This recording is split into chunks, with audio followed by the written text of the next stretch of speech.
everyone. In today's session, I will be teaching you about fifth poem, Father to Son, which is written by Elizabeth John Jennings. Question number one is: does the poem talk of an exclusively personal experience or is it fairly universal?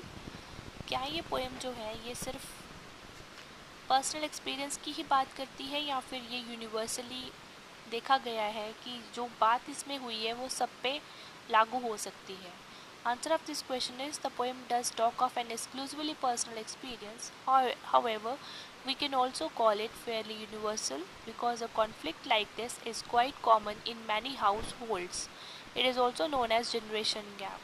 तो ये जो poem है ये कविता बात करती है सिर्फ personal experience की ही नहीं करती बल्कि ये बात करती है कि जो बात यहाँ पे फादर और सन का जो यहाँ पे बताया हुआ है रिलेशनशिप वो फेयरली यूनिवर्सल है।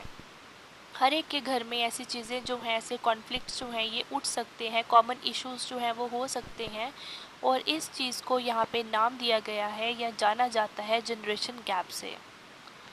Question number 2 is how is the father's helplessness brought out in the poem?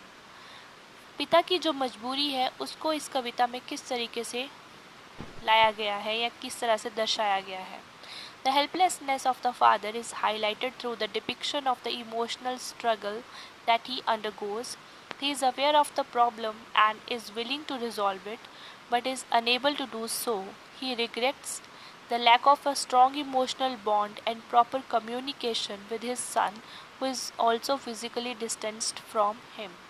तो यहाँ पे अगर हम पिता की मजबूरी की बात करें तो वो दर्शाई गई है कि जो इमोशनल स्ट्रगल है पिता के अंदर या पिता के मन में वो चलते ही जा रहा है, जिसको हम इंटरनल कॉन्फ्लिक्ट बोलते हैं। तो पिता को प्रॉब्लम के बारे में पता है, इवन कि वो ये भी बताते हैं कविता में कि मेरा बेटा बहुत खर्चीला है बट मैं फिर भी उसको अपना सकता हूँ या इस प्रॉब्लम को ख़त्म कर सकता हूँ क्योंकि मैं उसको टाइम देना चाहता हूँ, चांस देना चाहता हूँ। लेकिन वो ऐसा कर नहीं पाते क्योंकि उनका बेटा जो है वो उनके पास आने को राजी नहीं है।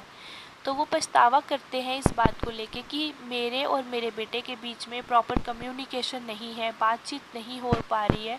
हम दोनों के बीच में एक स्ट्रॉन्ग इमोशनल बॉन्ड होना चाहिए जो प्यार का होता है, वो भी यहाँ पे मिसिंग है।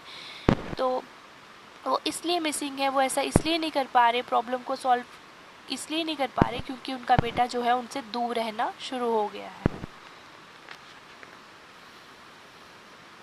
Identify the phrases and lines that indicate distance between father and son. हमें वो लाइन्स बतानी है, वो फ्रेजेस बताने हैं जो हमें ये बताते हैं कि पिता और बेटे के बीच में किस तरह से जो डिस्टेंस है वो बताती है। मतलब जो गैप है दोनों के बीच में, उस गैप को कौन कौन सी लाइन्स और कौन कौन से फ्रेजेस बताते हैं। तो वो लाइन नंबर 1 है, I do not understand this child. मैं इस बच्चे के बारे में कुछ भी नहीं जानता हूँ। I know nothing of him, मतलब मुझे उसके बारे में नहीं पता। वी स्पीक लाइक स्ट्रेंजर्स, हम बात तो करते ही नहीं है बट अगर हम बात करते हैं तो हम अजनबी लोगों की तरह बात करते हैं। There is no sign of understanding in the air, हम दोनों के बीच में कोई साइन नहीं है, कोई सिग्नल नहीं है कि हम दोनों के बीच में कोई अंडरस्टैंडिंग है, और अगर वो है तो that is in the air, मतलब हवा में है। साइलेंस सराउंड्स अस, हम दोनों के आसपास जो है वो एक चुप्पी रहती है, मतलब हम दोनों का जो वातावरण है वो एकदम से चुप है क्योंकि इन दोनों के बीच में बात नहीं होती है इसकी वजह से।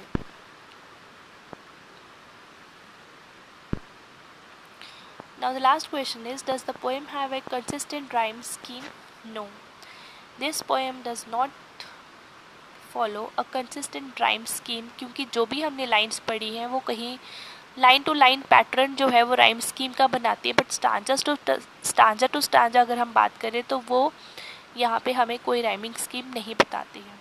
तो I hope so with this you will like this video, subscribe my channel and share this video with your friends so that they can also get helped.